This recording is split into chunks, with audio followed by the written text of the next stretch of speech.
Alright, today I pulled out my hatchback. It's been a while. It's literally been in the shop for probably 4 or 5 months. I've had too many other products. I ain't had time to mess with it. But if y'all wondering, this is my EG hatchback. It's a 94 SI hatch. I do have an all-wheel drive set up in there. I'll show y'all that in a second. But it's a car my buddy had. It was like a 9-second hatchback that he had got. And I think after so many years in transmissions, they kind of just lost interest in it. But he did have actual Drummond's race car shop roll cage and parachute on there. I did actually pull the cage or parachute off to kind of make it more street car. But it does got a real actual race shop's roll cage. It's not something we welded at our place or somebody welded in their garage or something. It does have some Kirky seats. There are them plastic hard ass seats that hurt your back when you ride. Does have like a skunk 2 shift knob. It just got literally an RSX. I don't know if it was a 5-speed or 6-speed like shifter box and cables. Do have like my AM gauges up in there, my boost gauge, my widebands up in the hole. I did have my oil pressure in there, but we put it in a different car, so I'll get that next time. Do have some nice G-Force Pro Series harnesses. Pretty sure by now they're out of date. Cause every 2 years they run out.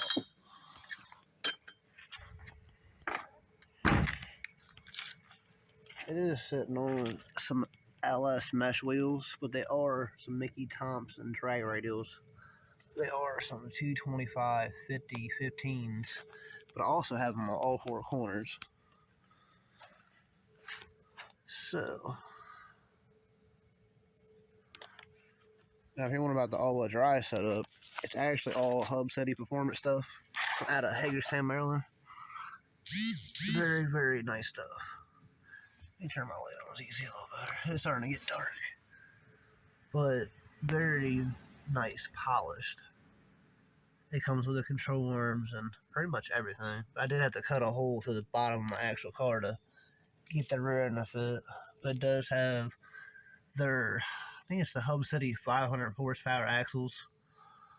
I didn't want to go spend $1,200 or $1,000 on some dry sand shop axles, so these are definitely good. It does have some Skunk 2 coilovers and Toxico adjustable shocks. It does have a Deep Works 350 fuel pump. It is a little pump for probably what I need, but it does flow good. If not, I'll probably upgrade later.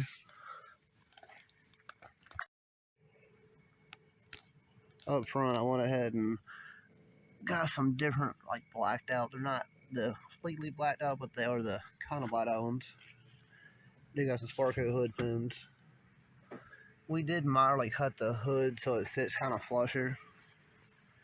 I would like to put the exhaust out the back of the car one day, but for now it'll work. Alright, now for the part y'all probably want to see. It is a K20 A2. I did get it from a junkyard. Obviously, y'all see the numbers. We were shooting a video for this at the track. I wanted to make the first hit and exploded the motor, so this is like the first video I think I've done on this car in a long time. We started shooting it and blew up, so I just did the video almost in the trash. But if you're wondering, it is an A2. I do got just a factory manifold on the top. It does got D-Swerve 2200cc injectors. We were running on E85, so it needed bigger injectors. It does got a K-tuned actual power steering delete kit. I think it pretty much has everything I had on my old B series setup. It does have an AEM boost solenoid, so we actually can run boost by gear. I have an old school air motive fuel pressure regulator. This thing is probably like 12 or so years old. It was on like my original setup a long time ago. But it works, so I leave it alone. It does have a nice Skunk 2 radiator. It does have a factory fan. If y'all are trying to run something to actually keep it cool, use the big fan. Everything's pretty much like Mission Moto clamps, and all the T-bolt clamps are all Mission Moto. They are the better ones. If you wonder, these are not the cheap ones. You can go buy the couple dollar ones and have your clamps fall off every once in a while. These kind don't come off. It does have a JDM 5-speed transmission. It is all-wheel drive. Doing a competition stage 5 clutch and light and flywheel, all the good stuff. I had to wind up buying a set of Hatchback mounts to make it all-wheel drive. They were very expensive, but to make the motor fit, it was well worth it. I did have to wind up buying the T-bracket from Hub City Performance also. When you buy this one, for some reason, the Hatchback mount would not fit, so I guess next time y'all have to buy it, just make sure y'all buy their kit with the T-bracket. And the turbo, I didn't go expensive. It's just a cheap CX Racing ball bearing turbo, or a dual ball bearing turbo. It is an OBX Racing, I believe that's what they call it.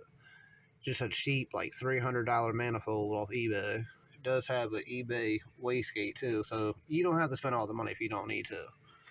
This setup actually made more horsepower than my other car on the same amount of boost, just because the turbo is a little bit bigger. It does have an upgraded K20 throttle body and a K20, obviously, TPS sensor. It does have a K20 map sensor. Pretty much everything on this car was K-tuned, besides like the little odd stuff. Like, it does have an eBay fuel rail, so I was like, you don't have to spend all the money if you don't want to, guys. This one ahead and got, like I said, the Napa battery. I'm probably going to put it down the bumper later, but all-wheel drive, I probably won't need it down there. It does have a K-tuned throttle body, or throttle cable. To make the actual hose fit up here, had to get one of these from PQY or somebody. It wasn't very expensive, but it has this little whoop-de-doo in there, so you actually make it fit. So, and if y'all wondering inside too, it does got like a Sparko racing wheel. It was in here a long time ago when I got the car. I'm probably gonna get like a RSX or something a little bigger. It does have an actual nice Kenwood radio. Well, if you want to ride around, it's nice to have a radio. All my gauges are outfit red. The damn radios are red. Pretty much all the wideband and all that stuff. Lights up the same color too. So it's nice to have a car with heat, all the good stuff. Yes, for now, I'll leave it alone. Like I said, the heat works. The windows roll up. It does have a sunroof and stuff. So for street car stuff, this actually makes sense. Now I just gotta go ahead and get a dry shaft made. Only place I found a dry shaft was like between $1,500 and $3,000 for a dry shaft, so I'm kind of waiting on that. In case y'all want to hear it.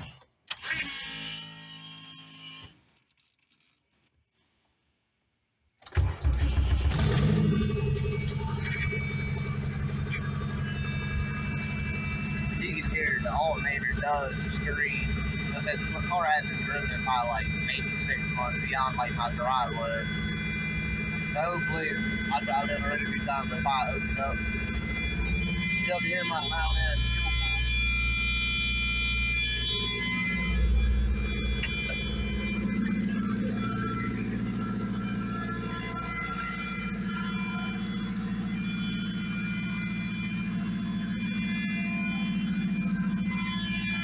It does got a 5-gallon fuel cell. I believe it's Summit Racing fuel cell. Y'all can hear my loud ass fuel cell. That fuel pump is screaming.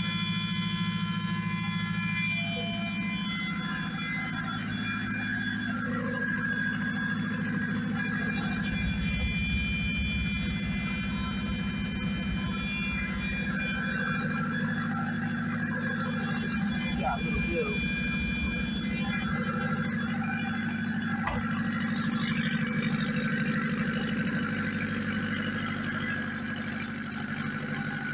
Definitely gotta fix that fucking elevator.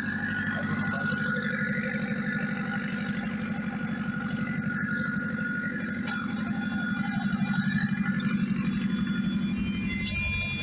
It is not tuned. It just got a base mat that I made myself. It also does have Honda, I think it's version 4, that way you can actually use flex fuel. It does got the good wideband stuff going on.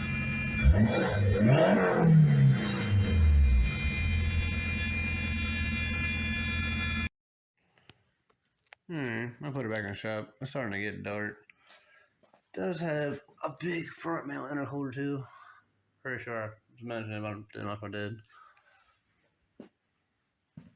I think last time we had this out, I only had it on like 16 pounds of boost, and that was a blew up. This time, I'm probably gonna put it on like 30 pounds and just let her eat.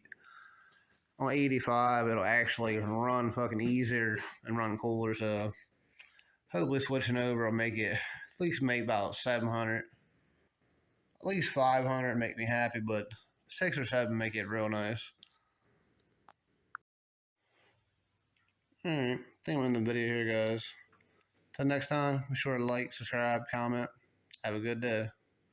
If you got any more questions about the car or any other builds, please let me know. Have a good day.